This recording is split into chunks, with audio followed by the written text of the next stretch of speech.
everybody in the NFL, I have a dream of making it in the NFL. I got a dream of winning a Super Bowl. I got a dream of being in a Pro Bowl. I'm really not into dreams. I'm into nightmares. That's right, y'all. We bringing it to you again. Episode number 6. Let's go, Raider Nation. We ain't into dreams, we the nightmares. Oakland Raiders beat the squad and we right here. Mad Max, yeah, that boy having a night share. Derek still clutch, he been doing it for 5 years, yeah. Yes, Rudy got his boys out here sir. killing dreams. Jacobs out here trucking dudes and killing teams. 16. Episode number 6 coming at you right now, live on Twitch. Brought to you by the Back Row Network. How y'all doing?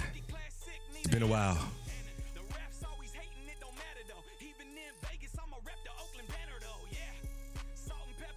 We got a guest today. Pyro Mo. Created and hosted Pyro Light Fantasy Football Podcast, formerly a writer for Pyromaniacs and the Fantasy Addict, currently hosting the Oak Island Podcast. We'll be talking about everything Raiders, and then some. We're going to treat it as business as usual, like always. Stay positive. We're going to have a football season. Let's pretend. We're going to talk some fantasy today. Buckle up, y'all. Hey. So, welcome, everybody. You guys make yourself comfortable. Get your questions ready. We're about to dig into a little bit of everything Raiders, and we go dig around into the fantasy aspect of the Raiders and production. We got a special guest here today. Like I mentioned in the intro, Fantasy Mo, you have the floor for a second. Introduce yourself. Let everybody know what they got in store today. Yeah, FF Moes, that is my Twitter handle. That's where I spout off about any and all things fantasy. I used to work for Pyromaniac. For those of you in the fantasy industry, we had great art. We were rocking and rolling for several years. Since then, we've all sort of gone our own way. But I certainly got my fantasy feet wet on the airwaves with the Pyro Light podcast. Did I think 70 shows, and most shows were interviews. I mean, I certainly had my fantasy take, but most shows were interviews with other people in the industry. I mean, you know, Matthew Berry, JJ Zacharyson, Sigmund Bloom, you know, anybody and everybody. One of our favorites, who I know you like as well, Dave T. Thomas, scouting legend. So I got to talk to all these guys throughout the industry. I still talk to a lot of them. Josh Moore, the owner of 4 for 4, was actually my neighbor for quite a spell. So I got to have a few beers with him and talk fantasy, and just living, eat, and breathe in fantasy, and got my fingers crossed for the 2020 season. Great. I hope D-Rex is doing cool. Houdini and Stags and everybody is doing well. Please send the love over here from the Network One. I enjoyed listening for many years. I've played fantasy for so long. I've only bought one draft kit, and it was from you guys. So, and I did extremely well that season. And the learning process is just as rewarding as fun as playing and playing so long. Yeah, they're all doing well. I still talk to D-Rex quite regularly. Houdini got himself engaged, and he's slowly transitioning. Although I just saw a Twitter post from him, maybe a Facebook post from him about his 10 most influential sports figures that he's ever seen live. And he was talking about Barry Sanders, which, you know, myself as a Lions fan, near and dear to my heart, you know, Billy Sims, Barry Sanders. I was just looking, and I've got some high hopes. I know we're mainly talking Raiders, but I've got some high hopes for the Lions. Do you know it has been almost 20 years since we've had a running back that scored double-digit touchdowns, since 2000, James Stewart, I believe. So there is certainly hope for Mr. Swift this year in Motown.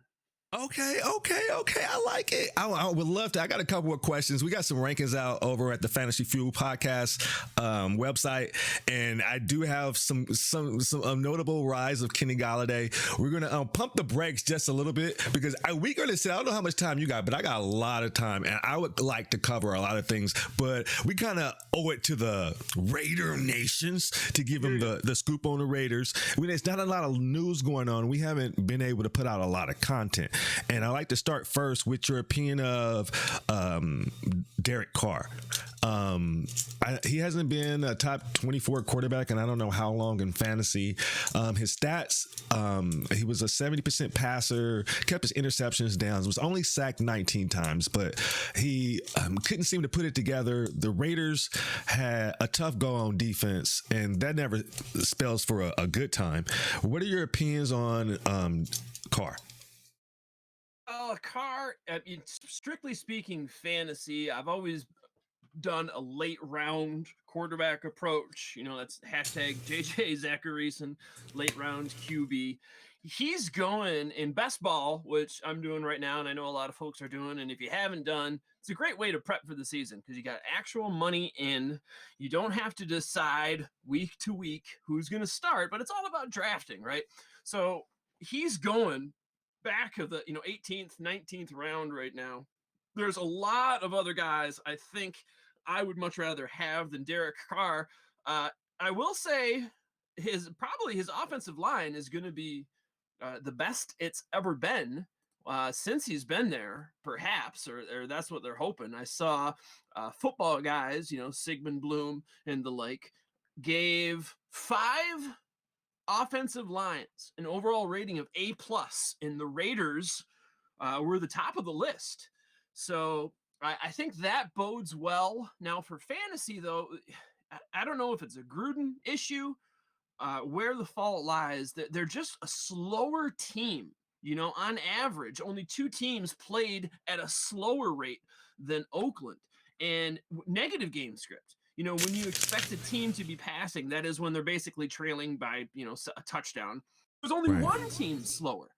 So Gruden, I think, is going to be the sticking point. I think Carr can do it. They've certainly given him some weapons to do it, and it's going to be a make or break year. I by no means am a Carr truther.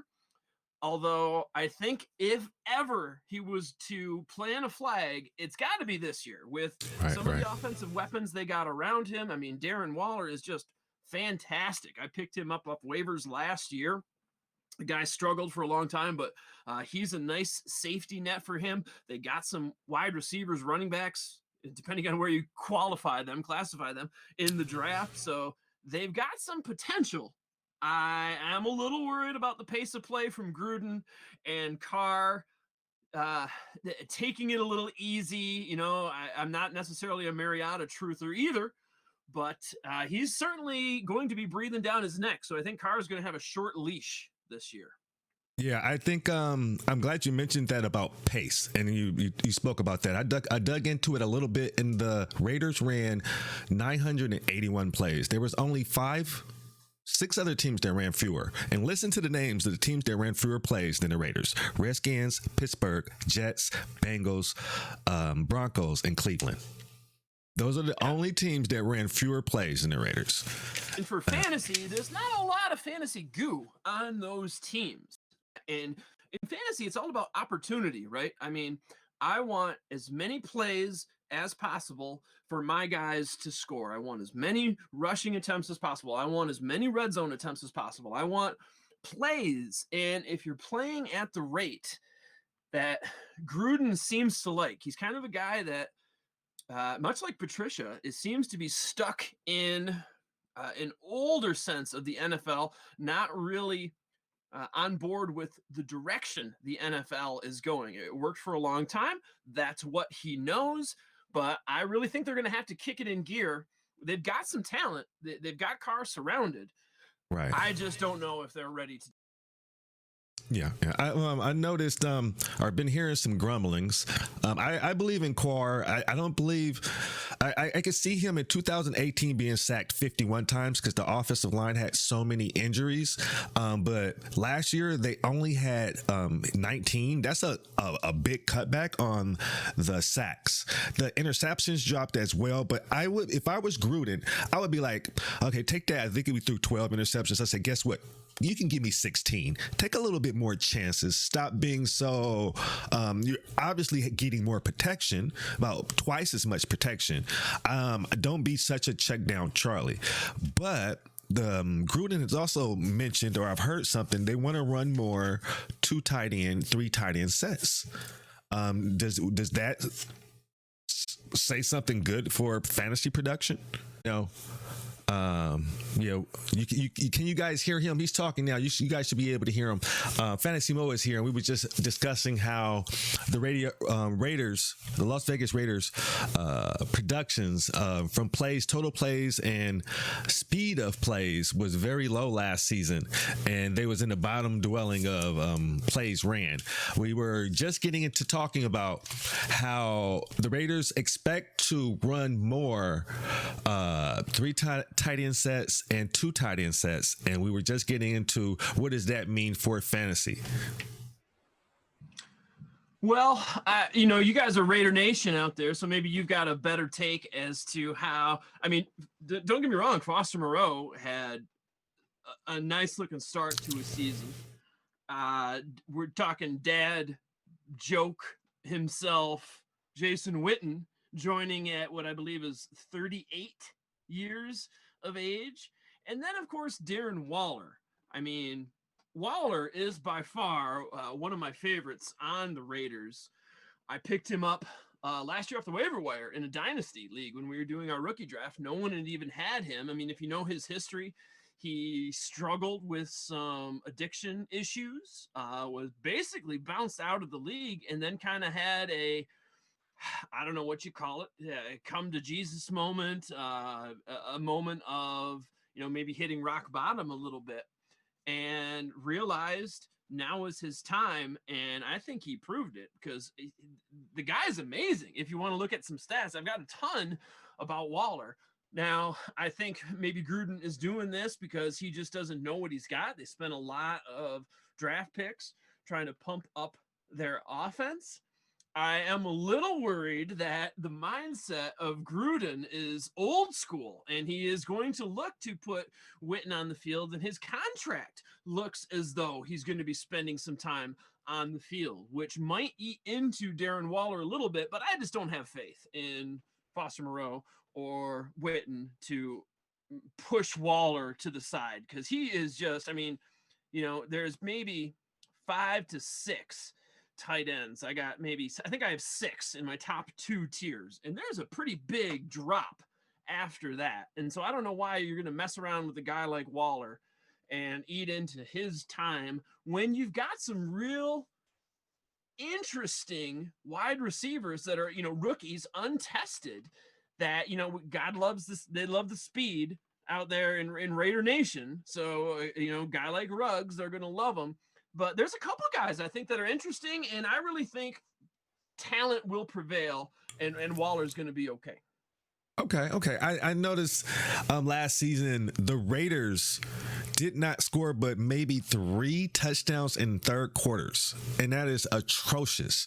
There's no way to garner momentum coming out of halftime. There's not adjustments being made, and it just seems like they keep putting themselves in bad situations with a shoddy linebackers core, shoddy secondary, and to slow the game down even more, possibly with 3 tight end sets and 2 tight end sets. What I found funny is they ran more out of 2 tight end sets in the third quarter, and they passed more out of 3 tight end sets with some success. It just did not lead to scores. The right side of the offensive line was a lot more successful at running the ball, but what's his name? Josh Abrams? No. The running back for the Raiders got banged up with a shoulder at the end of the year, and it's pretty much like talking about it was falling off the bone. Josh Jacobs, excuse me. Do you Abrams, think he's what their safety. he's their safety? He got injured too. I got him on my dynasty IDP, and I'm looking forward to some good things off of him. But you know, we were talking a little bit to butt in here. We were talking a little bit early on about pace of play, and I just, you know, they've got to step it up. Like I said, only 2 teams had a slower rate of play than Oakland, even when they were in a negative game script. They were still ranked 31st, and that's the time, you know, negative game script. You gotta increase the volume. You got to get going because you are down by 7 points or more. I don't think Gruden has really got that in his head yet. But talk about, you said they only scored 3 touchdowns in the third.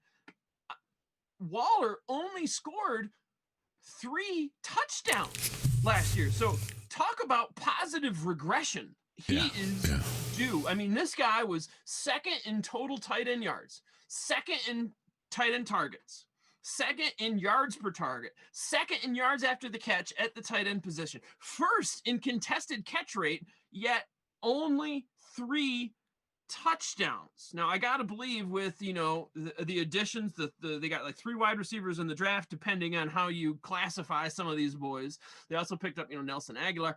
I really think that's gonna open it up for Waller, and he's bound to score more touchdowns. Yeah, I think he's going to score more touchdowns. I don't think he's going to get as many targets and as many catches, but he could very well easily score 6 touchdowns. He could double the 3. I'm surprised. I think you mentioned before we had our technical difficulties, Foster Moreau, you do not believe in him. He is not a red zone monster. You have no faith in him growing. Well, I think he will grow. I don't think he's, for a fantasy perspective, I'm not worried about drafting Waller inside my top 5 tight ends because of Foster Moreau, or certainly not because of Witten. That's not making me sweat at all. I think that's going to be, if anything, I think that might keep some defenses honest if they are, because those guys are going to be looking to, you know, their ADOT, average depth of target, is going to be roughly the same. And so if anything, I think that might open it up for Waller a little bit more. I agree with that one. Who do you think is let's talk about the shiny new Lamborghini that the Raiders went and took with their first pick in the first round last year. Took everybody by a little bit of surprise. Henry Ruggs. Do you got any more insights, details about the injury he got helping a friend move? I know you got connections and you're well connected. Do we know what kind of incision he took to his leg? I don't know about the incision. From what I've seen, I don't think it's worrisome as far as health when the season starts. That is, if everything goes according to plan, as long as there aren't any setbacks. But you said the one thing there is, you know, everybody did a double take when they took him so early. For fantasy purposes, best ball, he's going about the 14th round, best ball. There's some attractive qualities there, right? I mean, 100th percentile in his 40. He ran a 4.27. You know, the Raiders love speed. Looking at some other metrics, his speed score was in the 90th percentile. That means of 90% of other tight ends that have gone through that drill, he beats 90% of them. Burst score, 98%. So there's a lot of things to like. There are some negatives, though. I mean, size, you know, the guy's 5'11", 188. Only 17th percentile in college dominator rating. I mean, yeah, he had Jerry Jeudy there, but still there was a lack of production, I think, in college. Now, for dynasty purposes, you know, in best ball, I'm not really drawn towards Ruggs at all in the fantasy world. But dynasty purposes, I've got him currently right now. I keep kind of flip-flopping him, but I've got him right now at my 6th best rookie wide receiver. Sixth best. Well, I wonder who was our sixth best this last season, because when I see Ruggs and everybody is quick to jump to it, I think I looked for pound. John Ross is bigger than Henry Ruggs, if I'm not mistaken, and that's crazy to think about. But Henry Ruggs, when I look at him under the microscope, and people want to throw comparisons, Deshaun Jackson, Tyreek Hill, they don't understand. If the rookie season of Deshaun Jackson and Tyreek Hill did not come off the back of a kickoff returns and kicking game, we wouldn't, maybe not so Deshaun Jackson, because he had a hell of a rookie season. But Tyreek Hill, if you take his 6 or 7 touchdowns in the kick return game, it would be a meh. I don't see. I think it's an important area for the Raiders to put somebody back there that can move the chains and set up field position. But I don't think Henry Ruggs is going to get a slice of that pie, and that changes things. He reminds me of Marquise Goodwin, San Francisco, speed guy. He was also a track guy. But if anything, if I'm a Raiders fan, or if I'm a fantasy football player, which of course I am, I know more fantasy than just straight up football, but he is going to draw his speed, and defenses are going to have to play honestly, where they don't want to get beat deep. That's going to stretch the field. That's going to pull defenders back. That might open up a little bit more for some of the tight ends we were talking about, some of that middle of the field action. They're going to have to play Ruggs because he is lightning quick. I mean, a 4.27 40, right? I mean, you don't want to let him get behind you. So if anything, I think that is going to bolster guys running it more the middle of the field, maybe a slot guy like Renfro, or one of my favorites, Brian Edwards.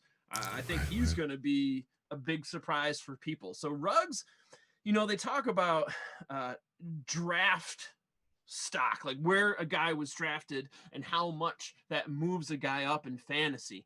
I think with Ruggs, he was overdrafted, to be honest. And I think that's going to be to the detriment of players taking him. But if you look at other Oakland players, that's going to help other players as a team. What do they say? All tides, or I forget the analogy there, but a tide raises all ships. That when one person is on the team who's going to do a little bit better, he's going to make it better for everybody. So I like the deep threat there. I mean, they had Ty Williams in the past, and he's shown flashes, but now they're going to really have to respect. They're not going to be able to cram the box as much for Josh Jacobs, whom I do like. He was not my favorite running back last year. I took Miles Sanders first, but it's still a solid back. And with that new line, I think he's going to do really well. But Ruggs, he's attractive, he's flashy, but the best thing about him, I think it's going to open it up for the rest of the team. Right. I agree with you on that one. I think he will have his value. I don't think it'll be boomer bust weeks, and I don't think it'll be year one. Also with COVID and everything, there's no OTAs. They're not linking up. I just got some kind of cut on my leg, and hopefully that within itself would be like one of those things that be like, whoo, that was a close call. Now I got can't be helping my friend move. I can get people to do that for me. I don't know. It's just like such a close call from what I understand. Could have been a lot worse. What you said, though, with COVID, and they're not going to be getting the regular time in camp that other players have had in the past.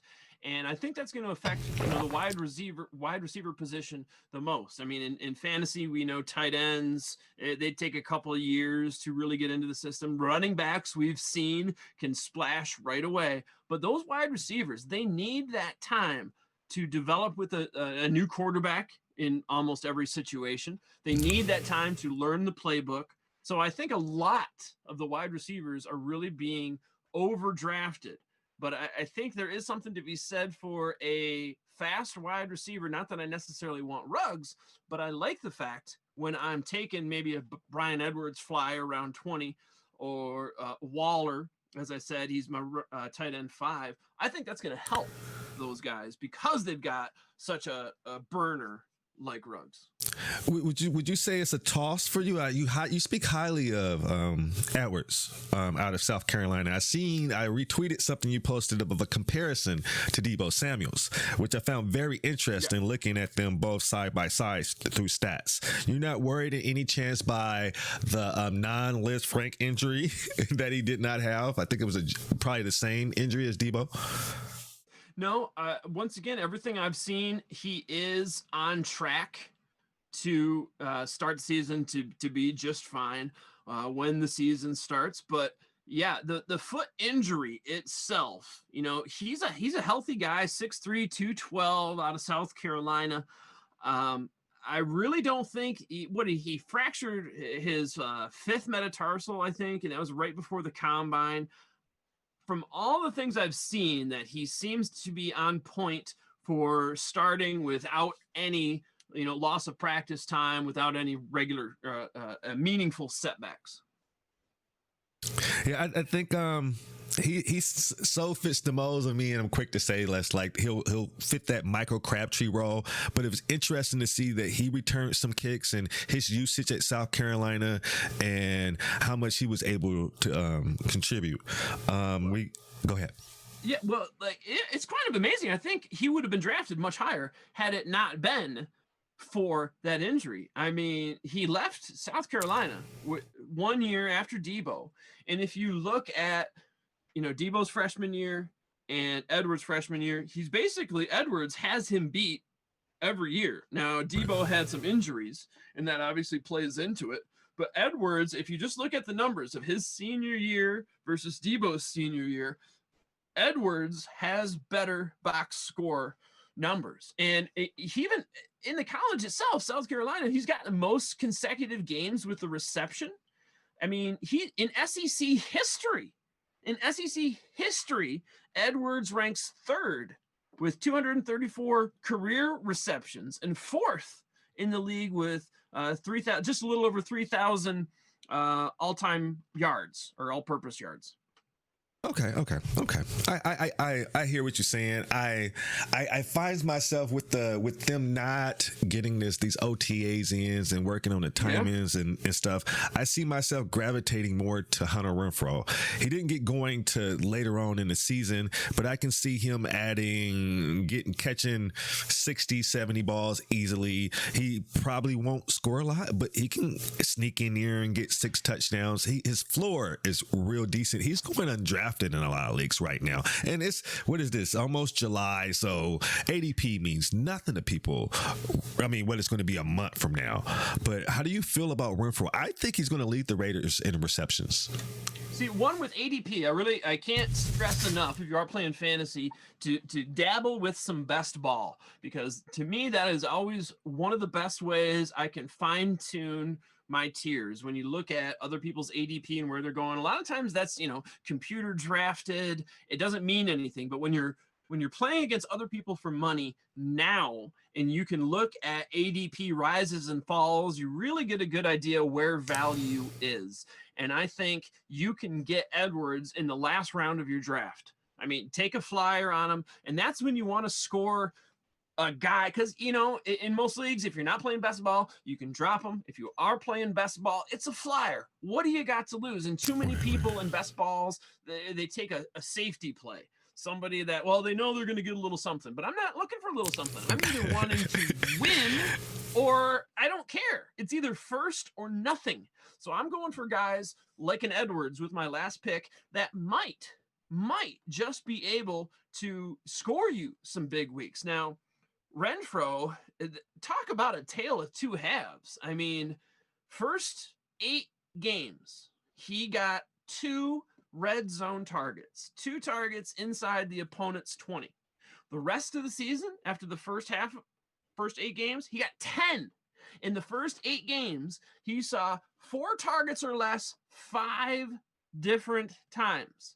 The rest of the season, he never saw a game with less than 5 targets. So it was really a tale of two halves with Renfrow. I mean, even though they didn't use him in the first half, second on the team in red zone targets, just right behind Waller. 67 targets. That was second on the team as well. Now the Raiders, they got 11% vacated targets. So if you take the total amount of targets they had last year, 11% are guys that have gone. They are no longer on the DeAndre team. Washington, that's the only person I can think of. Was he 11%? Like, who else did they lose? They brought everybody back. I was looking for that's a good stat right there, because that's a good topic. Thank you. Yeah, 4 for 4 does a great job. I think you can even get it for free with vacated targets if you just type in vacated targets. They're at 11% of team targets. Offhand, I'm not sure exactly who else they lost necessarily. Who they've gained, obviously they've got some guys in the draft, but there's going to be a lot of space. I mean, they picked up Witten, Aguilar, Nick O'Leary, and Rod Smith.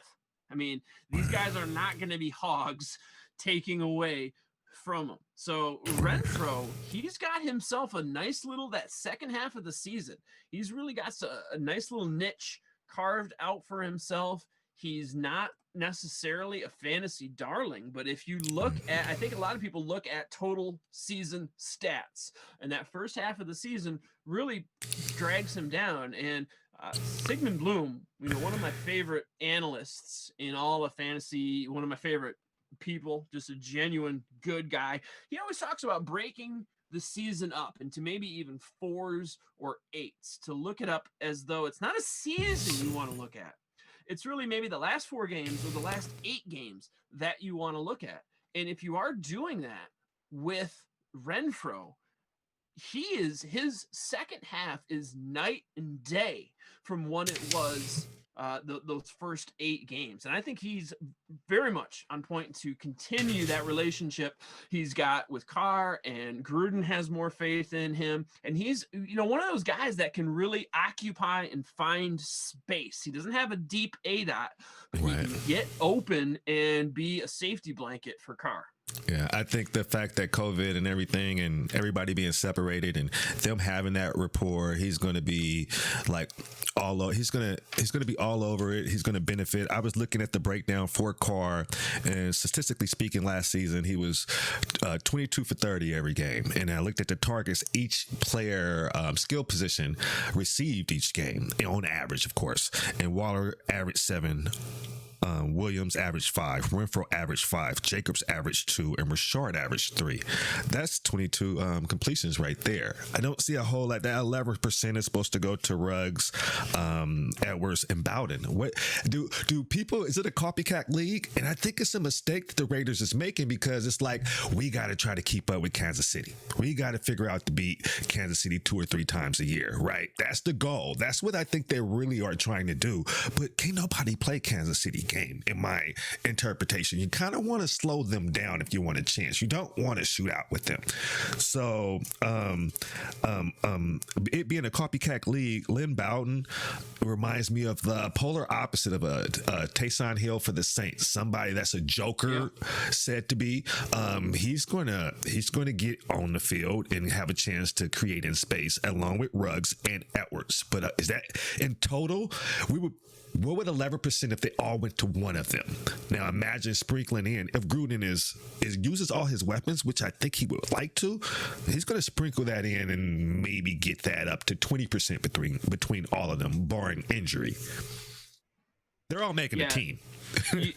You make an interesting comparison there. I think Bowden, he played all wide receiver, running back, quarterback at the college level, and he could be a guy that, in old school days, the wildcat position.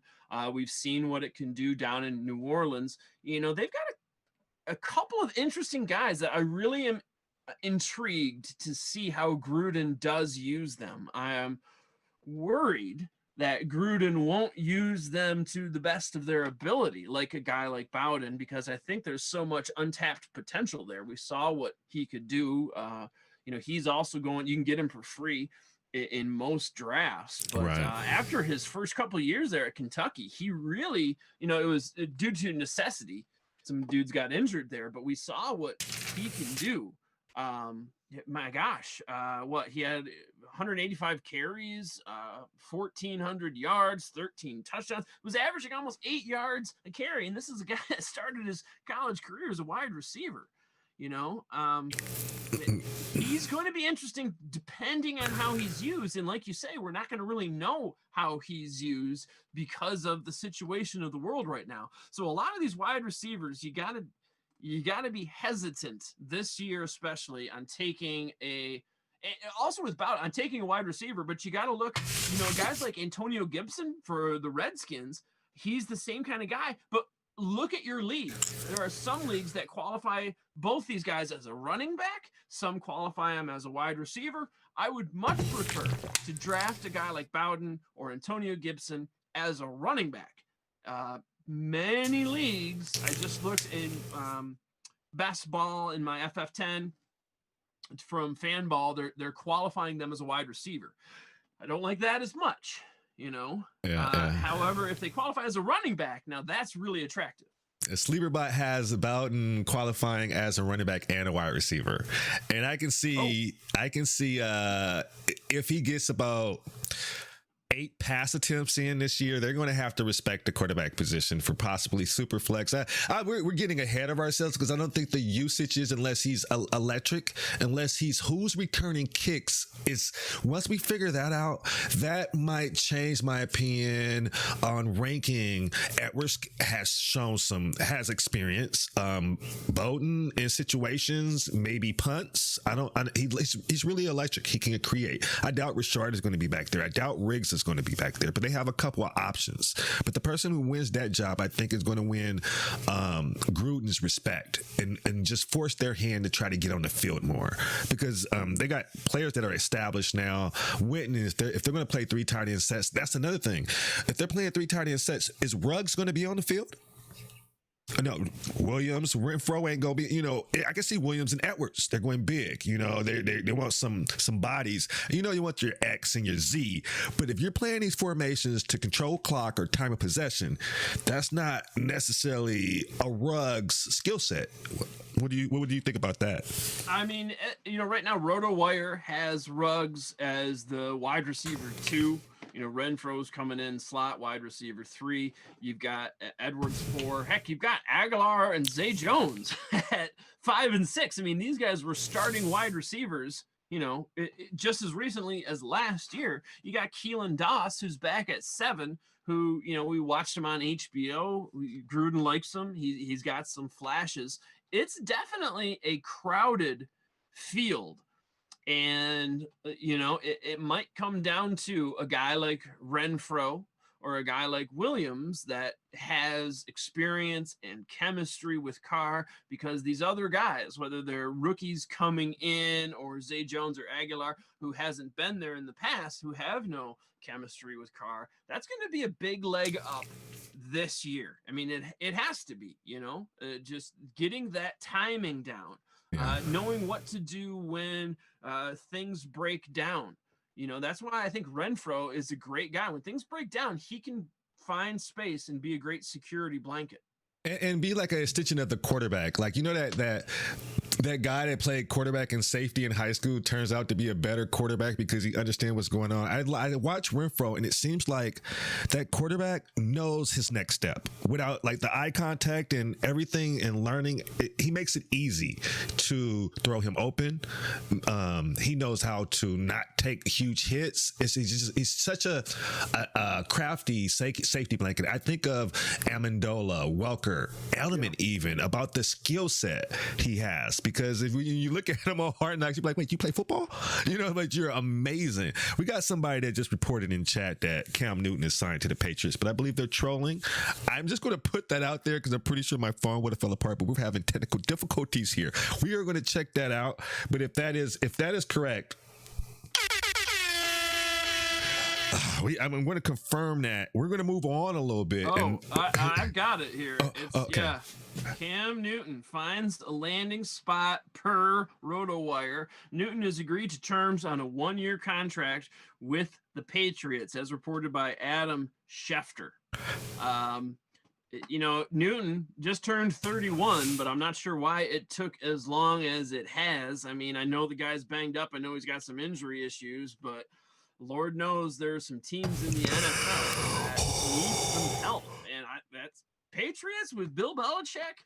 They don't have a solid quarterback spot as of right now. I mean, certainly an untested guy. I think if Bill Belichick would have had his way, they would still have Garoppolo. He did not have his way. Robert Kraft did, clearly. And it's going to be some interesting debate come the fall as to who's going to be the better guy in New England. But yeah, that's some breaking news, man. Well, yeah, it is. We didn't even have that in the footnotes. So I'm tearing up right now, my guy, because I have Cam Newton and Lamar Jackson in Dynasty Empire League, and I've held on to Cam for how long? And I was like, should I just make a move and get another quarterback? It's a 1 QB league, but I think I got to tell you another thing. On RotoWire, they've already got Cam Newton as quarterback 1 and Stidham as quarterback 2. Oh man. Oh my goodness. That.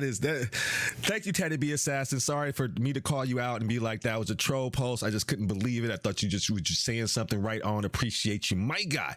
My mind is blown. That offense I thought was going to be more of because the defense can be schemed and it can force its script and force people to not use their talents and be as productive that they would like to be. And I thought it was going to be a grind out game. You wouldn't want anybody on that fantasy team, but if you put Cam on that team, you don't have to change that dynamic that much. The team can be more dynamic. Even if you take that same thing, we're just going to win with our defense. I think Cam can get it done. What do you think? Well, I think they've got some interesting players. I mean, Julian Edelman, it's going to be, this is a big test year for the Patriots. Can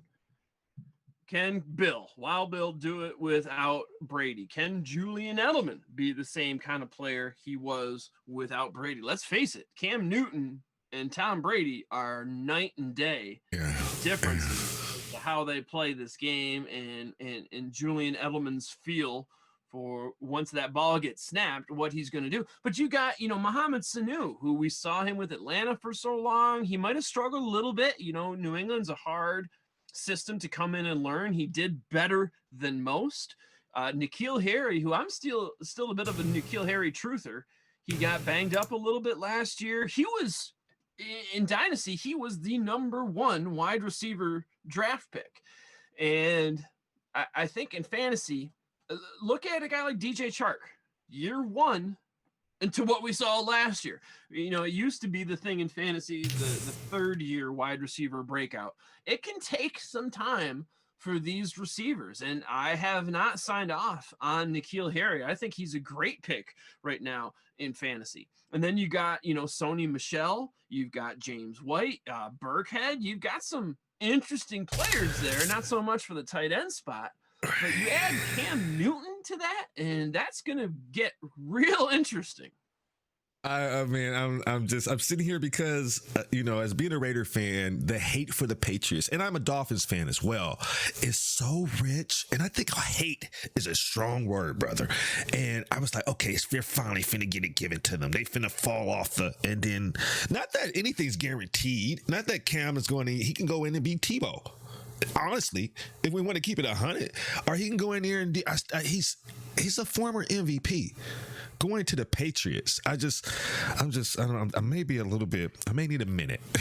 Well, he's gonna offer a dynamic that they haven't seen in New England, and I am by no means a New England fan.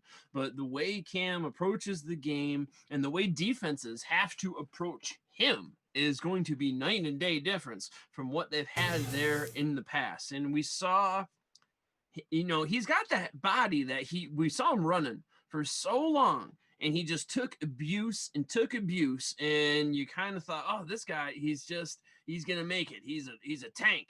And last year we saw him really start to deteriorate. I have to believe in the talent, though. I have to believe in everything we've seen up till this point. Give his body some rest, maybe give him a new situation in New England with a coach like Belichick, who's arguably certainly in the top 5 of all time. It's going to be an interesting play, and I think New England fans have to be happy with this turn of events. Oh yeah. Okay, I think we covered it. I know it's so much. Oh my goodness. Oh, that's a good one. Thank you, Teddy B Assassin. Once again, I'm gonna run down in. If you was drafting 12 team league, let's just say it was two RBs, two wide receivers, one tight end, two flex. Could you see yourself? Who was you drafting first from the Raiders, and approximately what round? Who's your guy that you're drafting on the Raiders? Well, I guess it depends on where you are in the draft, I suppose. Certainly Waller. I've talked him up already a little bit that he is a safe tight end. And after that, the first 6 tight ends, I'm going to go ahead and toss Ingram in there. After the first 6 tight ends, there's a pretty precipitous drop that you have. So if you're not taking one of the top 6, I think you got to wait. And there's some tight ends that I love. And this year I'm holding off on tight end. I'm going late round tight end this year because once you hit round 10, 11, there are some goodies there that I like. Yeah. So I agree. Besides Waller, certainly you could make a case, I think, for Josh Jacobs, although you got to pay a pretty price, usually 3rd round, to get a guy like that. Honestly, perhaps the best bang for your buck, honestly, might be a guy like it's got to be either Renfrow or Bryan Edwards, I think, because they're going late enough. So Renfrow is going in the 16th round. Bryan Edwards currently going in the 20th round. Guys you can get with the last pick of your drafts, and I'm talking a 12-man draft. Yeah. Those are the guys I think that are going to cost you the least, that have the most upside. So by no means do I have a problem with you going Waller, who's going about the back of the 5th. Like I said, there's about 5 to 6 tight ends that I think are solid. And if you don't get one of those guys, you're waiting to round 11.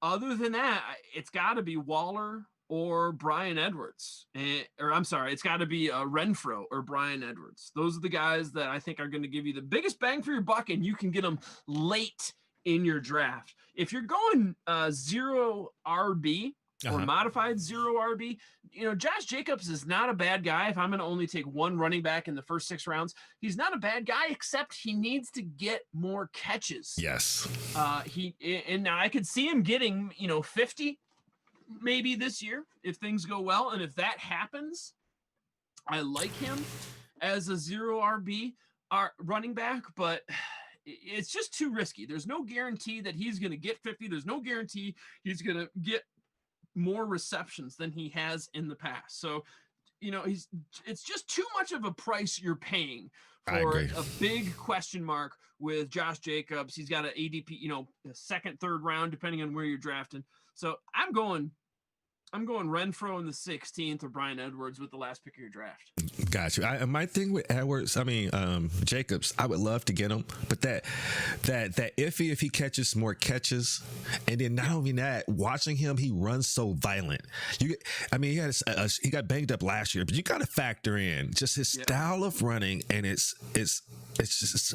Tyrone Wheatley-ish. I said before, it's Bo Jackson-ish. It's that point of impact that he makes, and he's still going. That momentum, I think that might catch up with him. I don't think Gruden's going to run out there, Jenny Richard on first downs. I don't think we'll see how creative he gets if he puts him in positions to not be a workhorse. But the fact that he could be a workhorse and he can get more catches, I do like it. But that's a steep price.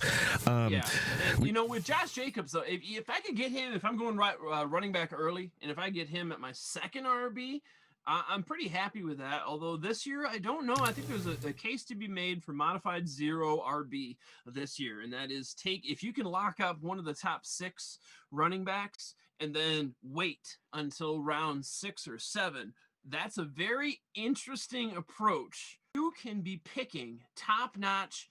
Let me tell you here, I kind of just took this. I'm in a draft. I've done about 5 or 6 best ball drafts right now. I'm actually on the clock, but I got 5 hours to go. Got you. So I'm not sweating it right now.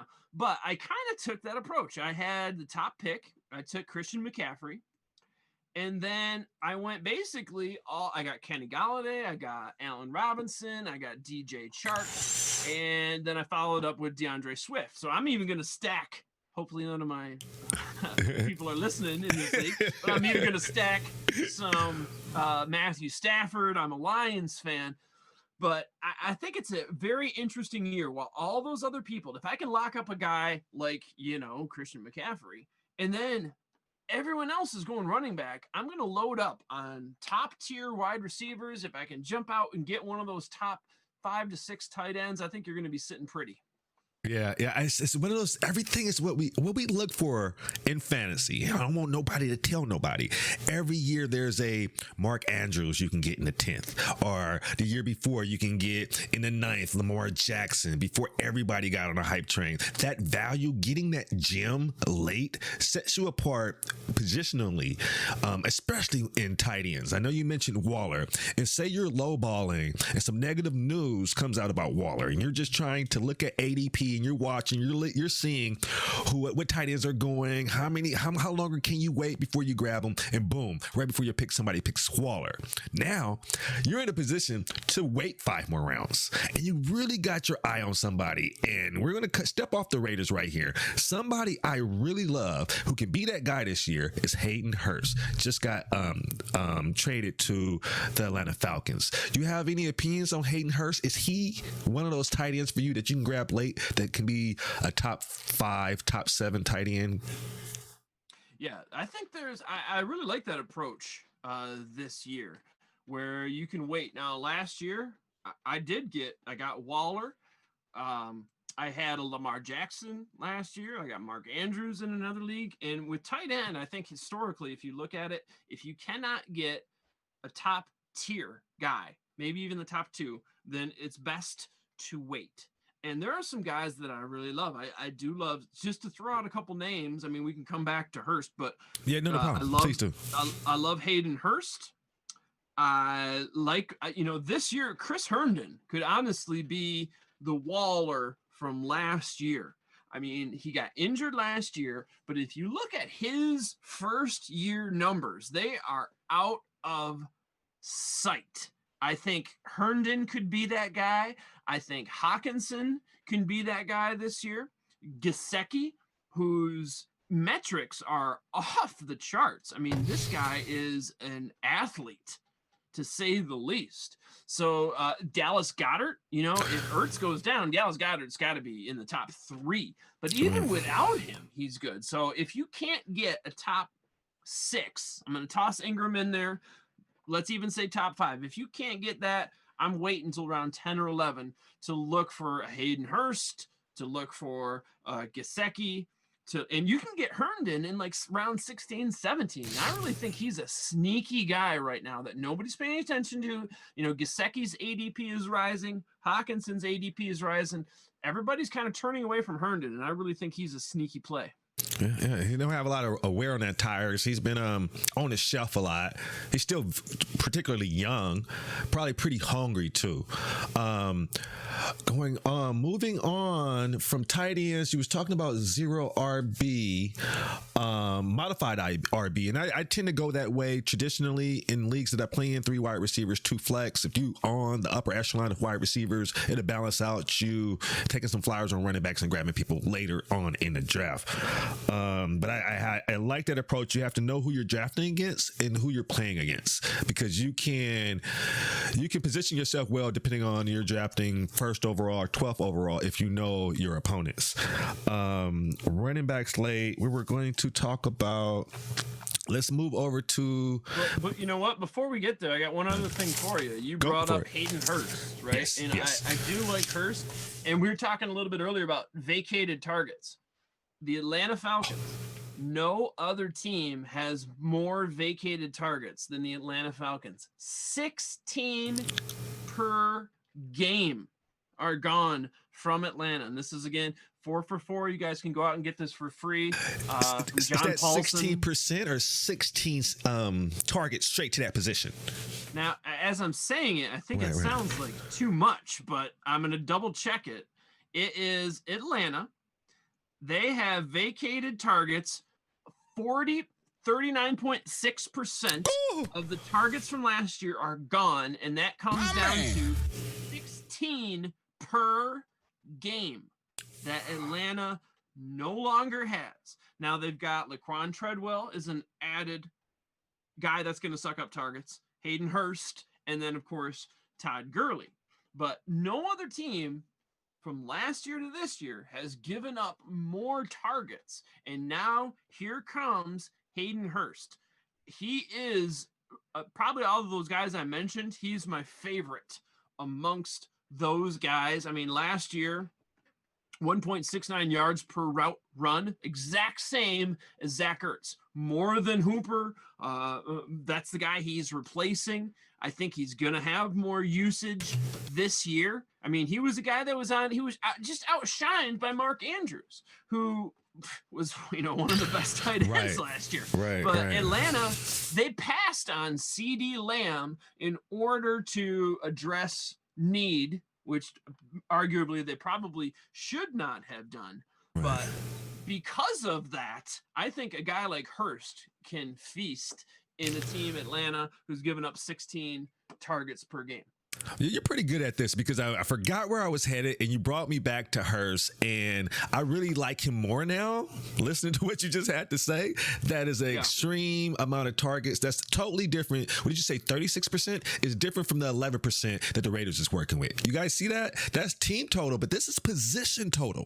So vacated coming in 39.6. Again, this is the John Paulson stat. From 4 for 4. I got to get up to 4 for 4. I hung out with Josh Moore, the owner of 4 for 4, many occasions. They know what they're doing over there.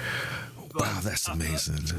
All those late round guys, like I said, if you can't knock down a top 6 tight end, I am waiting at least until round 10. And really, tight end, although it's perhaps not the most important position, but when I look at how I'm going to organize my draft, and that's why it's important to do best balls, to do some mock drafts, to kind of get a feel for different positions and where you want to draft. But really, the onesie positions, a position that you're only going to start one player, quarterback and tight end, I really do want to figure out where I'm taking those guys, because that's going to be the most important. I mean, there's going to be rounds 2 through 4, 5. There's a plethora of wide receivers. Do I get a guy in rounds 1 through 4? Is he going to be that different? I mean, Calvin Ridley, who I really like this year a lot. He's a big name that's going pretty high. But, I mean, is it really going to matter if I'm getting a Calvin Ridley or an Allen Robinson? Two guys that I really love. Love them both, but they're very similar. So I don't really mind so much if I'm taking a guy from a big tier, rounds 1 through 4. Who else is there? Cooper Kupp, DJ Moore, Metcalf, Hilton, Brown, AJ Brown. Do I really care if I'm getting one or the other? Not so much. But when it comes to a onesie position, there's few guys that I really want to get. So I really look to pencil in where I want to take my tight end. And I'm thinking round, if you can't get one of those top 5, it's going to be round 10, 11, 12, 13. So that's where I peg my spots, like where I want to get a quarterback and where I want to get a wide receiver, or I'm sorry, where I want to get a tight end. Most leagues, I'm getting maybe 1 or 2. In best ball, maybe I'm getting 2 or 3. But that's how I plan my draft, is the tight end and the quarterback, because there are few guys that I really want to get, whereas I might have a running back tier where there's like 7 guys in a tier that I don't mind if it's guy A, guy B, guy C. That's true. The tight end, the quarterback, you really got to nail it down. Yeah, you can create some space in the tight ends. I like grabbing 2 per year. I like blocking another team having a viable one. If I get a top tier one, that don't mean I'm going to turn my back on that Hayden Hurst in the 10th round. I'm still going to grab him before somebody else because I know his potential. So that player, if I'm playing him in a flex or if he's on my bench, he's not on somebody else's bench blowing up and doing a top 5. Well, you bring up the flex idea. There's an interesting theory that if you drafted, let's say, 2 guys from very early on. Let's say you take, Travis Kelce in the 2nd round and you lock up Kittle in the 3rd round, or you take Kelce and then Mark Andrews. So it's an interesting approach to take 2 high tight end players And one, you know, you're going to be able to probably use one of those guys in a flex. I mean, know your rules. If you can't, that's the one one of the most important things. Know your fantasy rules. But if you can start a tight end at a flex spot, not only are you getting, I mean, there are a few tight ends that really give wide receivers a run for their money in fantasy scoring. And there's, like I say, 5 or 6 this year that can do that. And if I'm locking up those guys, that means another team in my league doesn't have one of those guys. So not only does it help me, I'm kind of cutting the legs off of some teams in my league that aren't going to do as well because I'm taking those guys. It's an interesting theory to take 2 high-end tight ends. Even if they're not both high-end, if you end up with 2 on your team, I had Andrews and Kittle last year on a Fantasy Fuel podcast listener league, and I won it. But I found myself like week 6 getting trade offers, and I was like, oh, I should probably take that. Oh, I should probably take that. But I stuck it out all year because it was one of those players. They say, I'll take either one. And I was like, I'm going to make your team complete if I give you this guy. I'm just going to hold on to him and try to play Mitch or Max and determine who I play week to week. And that just went down a little bit towards the end of the year. So it made my decision. And I think Kittle did too. But having them both kind of dictated the hierarchy of who I don't want to play. I didn't want to give up one of those players and be like, dang, I got to play him now. That's a good thing. We talked about tight ends for a while. I'm glad we were able to cover it. But before we move on to another position, how do you feel about Austin Hooper moving to Cleveland? Boy, Cleveland is a bit of a mystery. Last year, 2019, we saw what Baker Mayfield did coming off 2018. I was all in. Odell Beckham was moving from a quarterback, Manning, that had one of the lowest, I forget what it was going into 2019, but it was roughly in the bottom 5 for percent of catchable balls thrown, to Baker Mayfield, who, again, I don't have the exact stat, but it was in the top 10 for sure. So he was going from a quarterback that threw bad balls all day long to a quarterback in Baker Mayfield after the 2018 who was very accurate compared to what Manning was, and they just didn't get it in gear. Now, we can talk all day about where that fault lies. Is it in the coaching staff? Is it in Dorsey? Where that fault lies?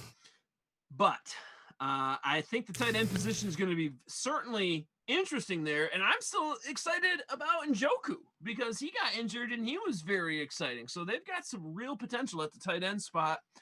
And, of course, Landry's there, Odell Beckham. They've got 2 running backs who can easily start, Kareem Hunt and Chubb, that can easily start on any other team. So it's fascinating what they should be able to do. What are they going to be able to do? I'm not sure. In a vacuum, I'm looking at Austin Hooper and seeing a Kyle Rudolph year, and you can quote me on that. I can just see it's just being lackluster. It can have a good floor. You know, it's not somebody you want to, like, if he's in there in the 8th round and Hooper's still there, you might want to take him, but you're not going to get him in the 8th round today. I don't think I would. I'm just throwing a random round out there. You know, Hooper, I think people are drafting him. Again, he's going around 11 if you look at Fantasy Football Calculator. But like I said, that's right before Gesicki, Hawkinson, Dallas Goedert. There are so many guys that I like more that are going after Hooper. He's just not even on my radar this year. And there's so many mouths to feed. I mean, if you're a tight end and you're playing with Landry, he's going to suck up a lot of targets. And like I said, Njoku is still there. They've got Kareem Hunt, one of the better pass catching running backs in the league. So I'm not as big on Hooper this year. I do like the talent. Don't get me wrong. He's a good player, but I don't think he's going to make a big impact on a team that has a lot of talent and a lot of mouths to feed. And let's face it, kind of a questionable quarterback at this point. See, you can't be in any of my leagues. We think too much alike. So we've covered tight ends. You guys wanted to get the lowdown on tight ends. You pretty much have gotten everything we got to offer about it. And there's a lot of time before now and the start of like them blowing the whistle. So we may adjust how we feel over time. And you guys got to give us the ability to do that. Once again, this is Fantasy Mo here from the Oak Islands podcast joining us. And I don't know how long we have them. We're going to try to cover a lot. How you doing over there?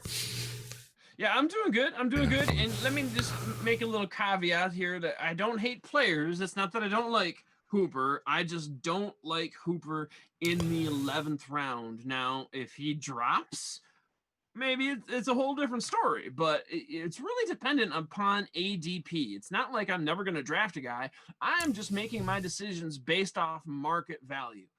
Where that guy is currently going. Is it a good value? Is it a bad value? So I don't want to have Cleveland fans. I know there are some rabid hardcore fans in Cleveland.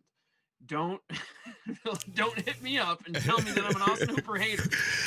I like Hooper, but not at his current ADP. And that's the way you have to think about players in fantasy, is just how is their value compared to market want? How is their value compared to ADP? Checkmate. We just hit up on the Cleveland Browns take. Shout out to the Cleveland Browns Back Row Show Network. Come at me, bro. Let's keep it. Let's talk about. Don't come at me. Don't come at me. I've had plenty of experience with Cleveland Browns fans. You guys are wonderful. There's a Rock and Roll Hall of Fame there. Great town. Great town. No, we have a little barter between the podcasts over here at the Back Row Network, and I know they listen. We haven't had a show in a while, so put some takes together and how we feel. If we agree or we agree to disagree, that's totally fun and fair and warm podcasting. I just had to get that in there. Just a little shout out for the Back Row Cleveland Browns podcast. Cardinals. We were talking about value. Kyler Murray was hey, welcome to the stream, Jacoby. Kyler Murray is now this year's Baker Mayfield of last year. Is that fair or is that unfair? Oh, that's more than fair.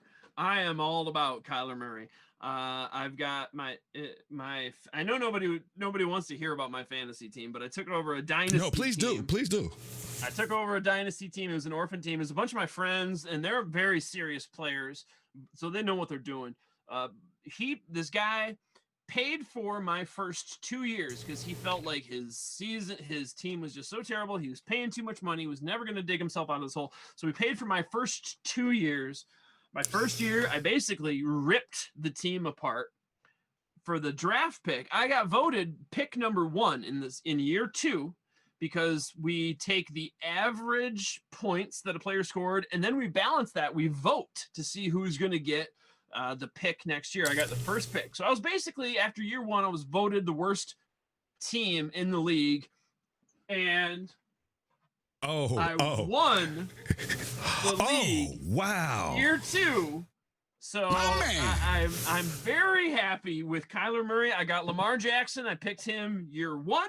I picked up Kyler Murray year 2. And I mean, to go with, Rich Rebar, who, if you don't follow Lord Reeves on Twitter, do yourself a favor, follow this man. He talks about the Konami code. If you remember the old up, down, left, right, A, B, select, start. Let's go, baby. That's hot right there. Sorry, you put me on cue for that when I wasn't even in footnotes. I was ready. yeah, for sure, right? And so we all remember it's the cheat code, right? It's the cheat code. Well, if you get a quarterback like a Lamar Jackson, like a Kyler Murray, you've got to cheat. You've got a leg up on everyone else. Why? Because they're rushing quarterbacks. This is something that Baker Mayfield, I would not consider him in that same league, in that same level. So Kyler Murray, I've been fielding offers for him. I mean, I've already got Lamar Jackson, but right. I am not. The one thing with Konami code quarterbacks is there's a high risk of injury. So obviously they're running the ball, they're exposing themselves. But Kyler Murray, I think, it got a big arrow going up. I was hoping to see it last year with the way they run that offense there. I really think it is coming together this year with the Cardinals. I mean, they've got such amazing players.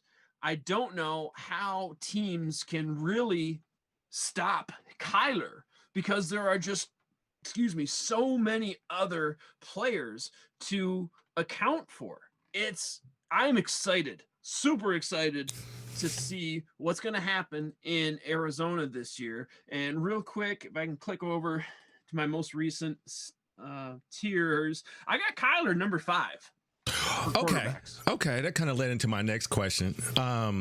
It's one of those things that you look for, and one thing from running multiple fantasy football leagues for like 5 years now, I get all this lateral data from everybody that's members and played in all these leagues, and you get to see trends to where positive regression comes from, and to see the Cardinals kicker be number 1 all year because they could not put it in the end zone.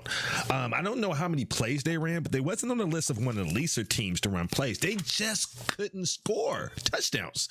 They got down the field. They had a high-paced offense, college-style spread offense. Kyler Murray did not take a lot of hits. He looked like he had it, or he's going to have it. He has more weapons now. I've been put in a position in fantasy, and I think I had like the 11th overall pick, and my first 2 picks was Kenyon Drake, full point PPR, and Austin Eckler. Is that a mistake? Well, you just named 2 of my guys on my dynasty team, Kenyon Drake, Austin Eckler. Now, I really think Austin Eckler, if you are going, I love him this year. Don't get me wrong. I'm rolling with him, but I'm also fielding offers for him. I feel that his trade value is probably as high as it's going to be. And if you're in a dynasty league, you want an eye toward younger guys, you want an eye towards the future. Now, if you're in a win now kind of mode, I think he's going to be your guy. He is fantastic. Pro Football Focus, he was like top 5 for their rated running backs, certainly backs out of the field. But I would also field some offers for him. I don't know if his trade value is going to be any higher than it is right now. So okay. He's gold as far as I'm concerned, because he's a guy, if nobody takes a trade, I'm happy to roll with Austin Eckler this year. However, I think there's a lot of people who would also want to be in that position. So I think he's going to be a fantastic commodity. You can trade, move up to get in other picks if you're in a dynasty league. He's an exciting player, Austin Eckler. Now, going back to Arizona, they just have so many weapons this year that Kyler did not have last year. I mean, I know they had Drake, but let's be honest, since Miami, has anyone really given this guy a full chance? It was like, we saw flashes constantly of what he can do. And then finally, a little bit with Kingsbury there, we really saw a team give him some chances. I mean, he ended the season with 2 games over 30 points, if I'm not mistaken. I know in my league it was over 30 points. He ended the league with a bang.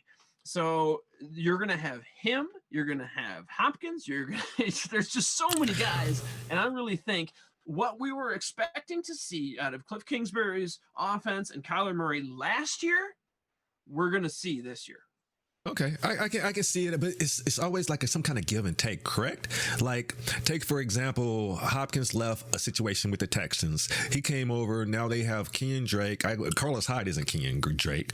The supporting cast is Christian Kirk, a Hall of Famer, Larry Fitzgerald, which I can't believe he's not finna hang it up during this COVID. Like Vince Carter just did the other day, who was possibly considering coming back again. Shout out Vince Carter. Sorry, got a little winded there. Vince Carter just retired, I think the day before yesterday. Shout out to UNC. But that offense, you have to expect to take a step forward. Will Hopkins take a step back? Will it be more balanced? Well, I don't. It's okay. Drake could take a step forward. Yeah, Hopkins. Hopkins has to take a step backward. I don't think Kyler Murray is the quarterback that Hopkins is used to, at least not yet. Right. You know, let's not. I don't want to put the cart before the horse. So I don't think we're going to see necessarily what we saw out of Hopkins if you're just talking about one player. But if you're talking about the Arizona team from last year, now the first half of the season, we were talking about pace of play for Oakland. First half of the season, we saw what Kingsbury was trying to do. They were one of the top 3 fastest paced teams. They really couldn't do it, though, with the guys they had, with the personnel they had. They had a bad offensive line, so they kind of tapered it back. I think we're going to see the rate of play like we saw last year. In fantasy, it's all about opportunity. Give me plays, give me snaps, give me more opportunities, and that's what we are going to see this year. Kenyon Drake, I think, is destined to blow up. I'm buying him all day long. I'm even taking Chase Edmonds. Nice. Best ball. Yeah. I think he's a fantastic. I mean, one, if Drake does go down, but I think this team is going to have so much offensive opportunity. I think there's going to be plenty for Edmonds. And then you've got the wide receiver core.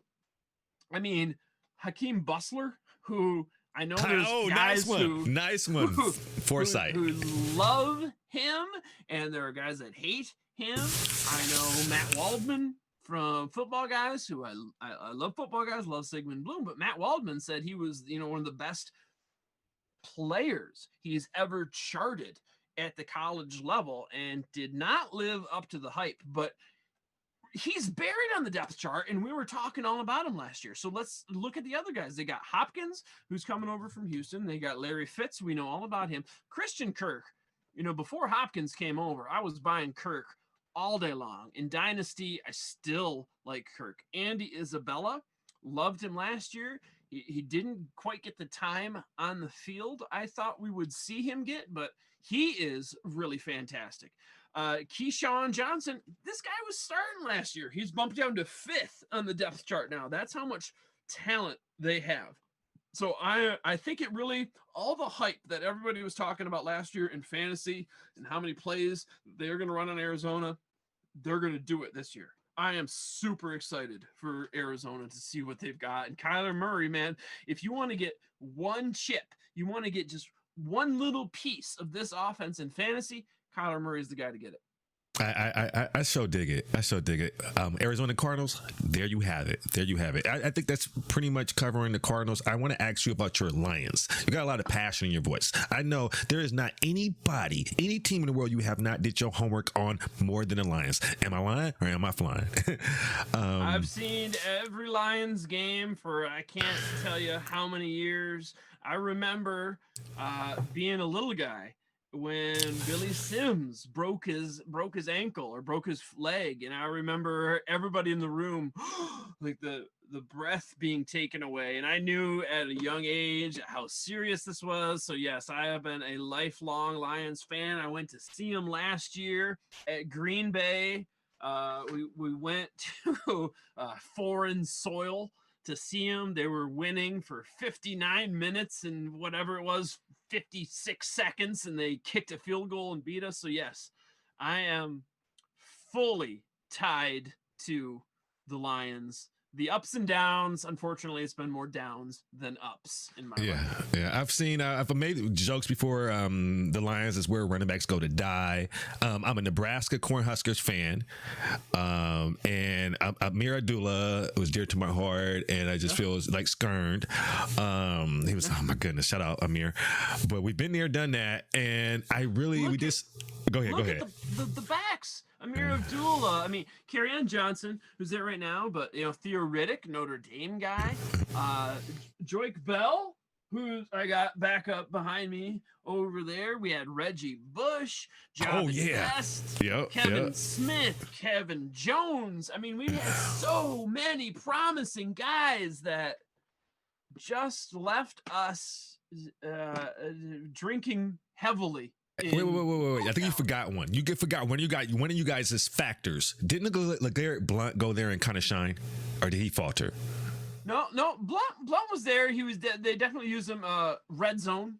Yeah. They use him. He was more of a touchdown guy. I don't think he ever led the team in yards or anything, but yeah, Blunt That was the year there. after scoring like 16 touchdowns for the Patriots, if I remember correctly. Like Yeah, they got him the year after, and it was worked a little bit. Yeah, Reggie Bush too. We had, after he blew up with the Saints, he did all right. Only had 4 touchdowns in 2013. Was it the same guy? Was it the same guy? Yeah. So I have Kenny Galladay really rated high on our rankings over at fantasyfuel.com. If you guys wanted to go check out. You should. Yeah, I think I have him 9th. Well, I didn't mean to step on you. Where you got your rankings at? Fantasyfuel.com. I can send you the link in a second. Give me a moment. But there's 3 of us. Shout out to John Eddie Jr., Tom Tuttle, and myself. We have put together all our 3 rankings, our consistent rankings over on the website. If you guys are watching on the podcast, just click down below the Fantasy Fuel icon, and it'll take you to the website. Hit home and then hit rankings, and all 3 of our wide receiver, quarterbacks, and running back rankings are right there. X Square, can you put that in? Excuse me. Can you drop that link in chat? I appreciate you, brother. But yeah, I have Kenny Galladay high, and I was asked when I did it. I think one of us have him another one of us have him top 10, and you have to factor in Matthew Stafford. The last couple of years, thank you so much. Oh, nice. Fantasy Fuel. Welcome. He's actually personally in here. Can we get a shout out for Fantasy Fuel? Oh, you did it already. Nice. The teamwork making the dream work happen. Thank you. So we have rankings, and I think I have Kenny Galladay. Now I can talk because somebody here is a witness in this. I think I have Kenny Galladay 7th. I'm going to pull him up here in a second, but I'm the highest. I'm looking at it right now. Okay. You got him 6th, highest amongst your cohorts there. Yeah. Tom Tuttle's got him 9, and you better have a word with your boy there, John Eddie Jr., who's got him down below Odell Beckham at 14. Yeah, Eagles fan. sorry, he's in chat right now. Shots fired.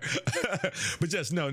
I have him really high. I think Marvin Jones is that home run kind of Tyreek Hill guy, that second notion. But Kenny Galladay is becoming more of a man. I'm growing into the knowledge of playing in the system for a while. He's not just he's a younger, more athletic Keenan Allen. And please don't at me on Twitter. I have this eye test thing, and I hate comparisons just as much as anybody else.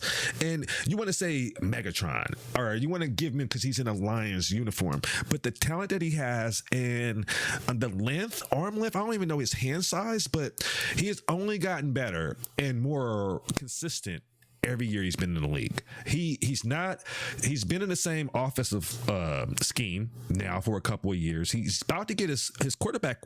And a couple of years ago, if you looked at Matthew Stafford before he got hurt, he's worth every penny in fantasy. You can't go wrong with him if he's healthy, which is a big if. I mean, this offense can do a lot. Maybe not from the running back position historically, but that might change. I'm going to give you the floor. I want you to tell me how do you, stepping forward and going into the future, what is going to change in Matt Patricia's offense? What is going to change? Is there just going to be open up? The floor is yours. Yeah, you said a lot of things I like there. Patricia is more of an old school guy. He's coming out of the Belichick tree. He likes to run the ball. Who they got there? Offensive coordinator, Bevel, I believe, Darrell Bevel, big run guy. So historically, the play callers there have been more geared towards the run. But Kenny and Matthew Stafford's season, talk about another tale of two halves, like we were talking about Renfro. Stafford, before he got injured, was experiencing one of his best seasons last year. And Galladay is a huge reason for this. Now, you and I were talking before the show about longtime scout Dave T. Thomas, who started 50 years in the league, started in Oakland. His godfather was Al Davis. And Dave T., I mean, I'm telling you, man, if hang tight for 1 second. I guys got to give a raw for that. You heard it here first, Dave T. Thomas. I mean, you guys have heard me speak about this man, Fantasy Fuel. You're here. Godfather. Oakland Raiders, now the Las Vegas Raiders. One day we'll reach out and get him on the show. I had to just point that in there. Shameless plug. Go ahead, please continue. I'm gonna forever be calling them Oakland, Las Vegas. So excuse my slip up here. I'm not used to it yet. It's okay. It's okay. But Dave T started.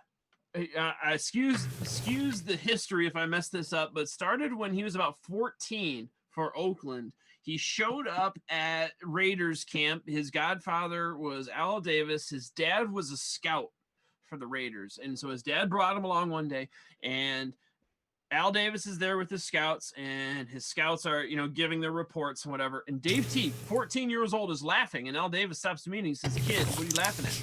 And he says, "All right, seriously? This is what you guys do?" And Al Davis says, "Kid, if you think you can do better, show me." And they moved on.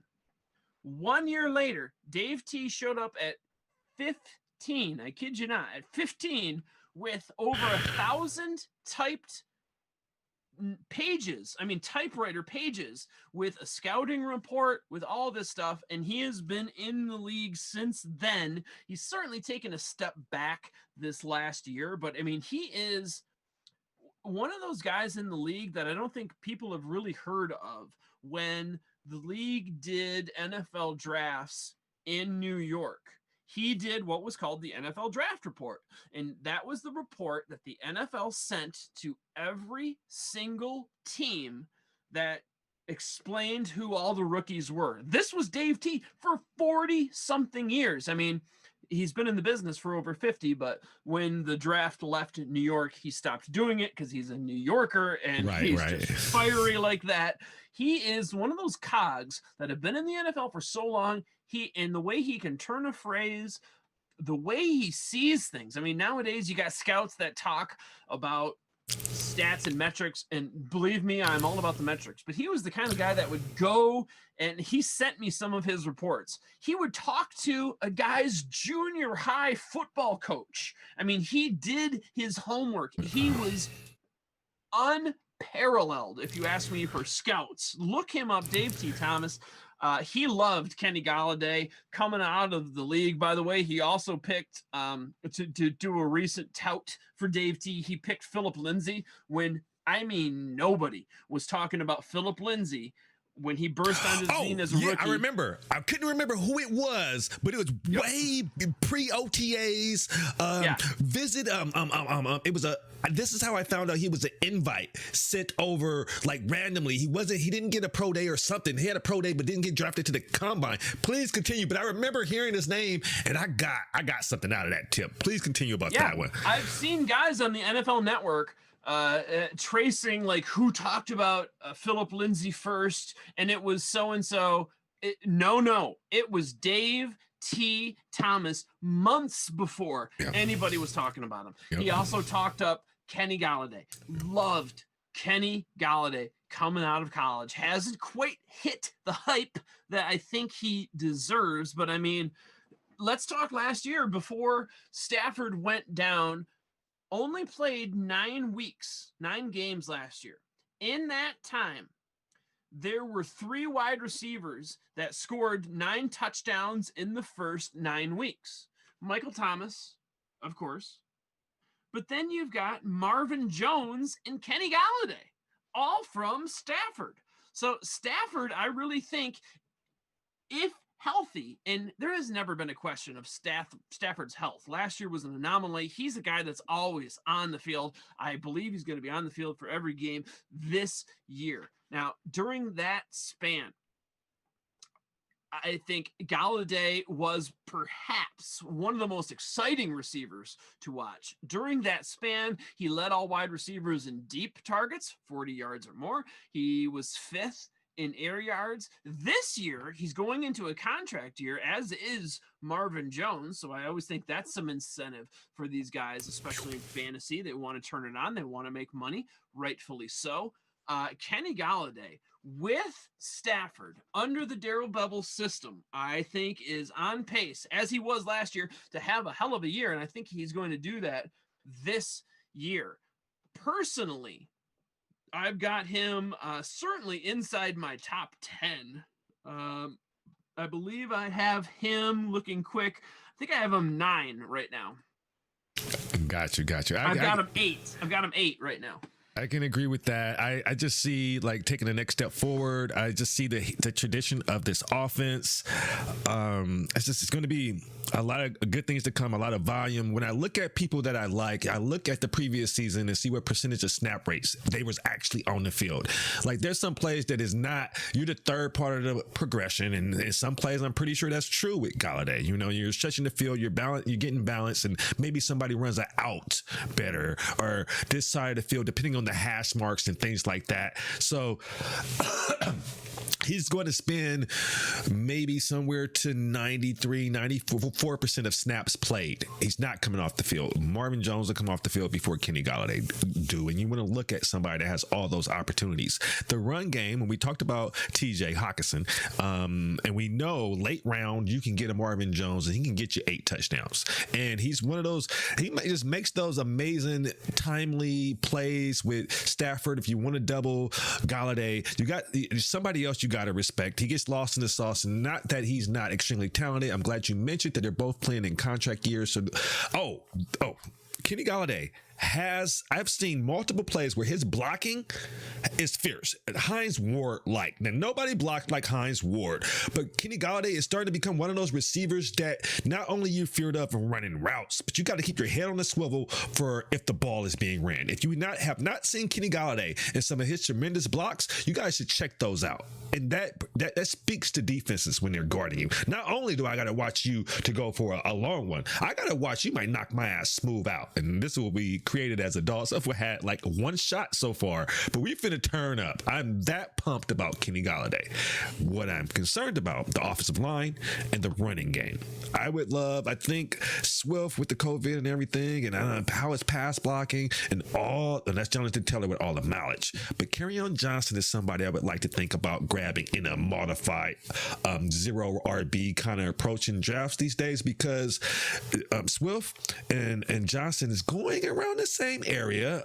Last time I drafted or looked at it, and you're not going to get both. And it comes to one of those situations where you're trying to draft Cam Akers and Darrell Henderson. They go too close in the draft for you to make it feasible and fill other spots. So it's not something I like to do in those situations. But Kerryon after Swift, I don't see getting them both. Who are you leaning for? Are you going to wait? Or are you going to grab your guy, Mr. Swift? Yeah, I think Swift, there's something in fantasy when I think fantasy analysts and fantasy players assume rational coaching decisions far too often. I think if it was up to rational coaching, and I think you just did an eye test, that Swift is going to win this job from day one, hands down. Now, again, that is assuming rational coaching. I don't know we are going to see that. But once again, they spend a lot of draft stock in Swift. He is one of the big 5. Okay, maybe if you toss Keyshawn Vaughn in there, the big 6 running backs that are coming out into the 2020 season, rookies. You've got Taylor, CHC, Dobbins, Swift, Akers, and like I said, maybe Vaughn. As I said before, Darrell Bevell and Patricia, they favor a run-heavy offense. I look at Swift and I see Miles Sanders, and I took Miles Sanders over Josh Jacobs last year. I had the number 1 pick in my dynasty. Like I said, I ended up winning the season, not necessarily because of that, but I see a lot of similarities in Miles Sanders and DeAndre Swift. The kid never missed a game at Georgia. He understands blocking. He's patient, but he also has vision. He's very quick. He's got the ability to catch the ball out of the backfield. I think he just does everything anybody on that roster can do and does it better. So I really think, like I said, it's been a long time since we've had a running back, and there's this huge bias in Detroit. Like, once we draft a guy, he's not going to pan out for whatever reason. I think Swift is the guy that can break this. I really do. I think Swift is going to talent will out, and I think his talent is going to win out over Kerryon Johnson. Now, you gotta spend a high pick to get Swift. He's going, I want to say, I'm guessing round 4, probably right now. And Johnson, I'm going to guess, I can look it up here if I'm looking on Fantasy Football Calculator. Thank you. Which is fairly good, but not necessarily best ball. Right. If I'm looking on Fantasy Football Calculator, Swift is going round. Yeah, he's going round 6. Excuse me. So he's a little bit later. Best ball. He's going about round 4 or 5. Fantasy Football Calculator, he's going 6. Kerryon Johnson's going a little bit later than that. Kerryon Johnson's going about round 10. I really think, especially at the second half of the season, Swift is going to be the guy. Talent's going to win out. Kerryon Johnson just has never been able to put it together.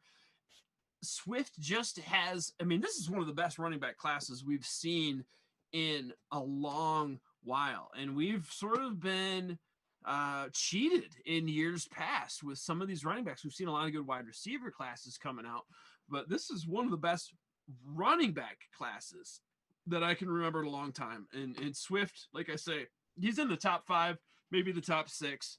He's going to be the guy that you want in Detroit. Have you felt excited about anybody else in a while as much as you are excited about Swift?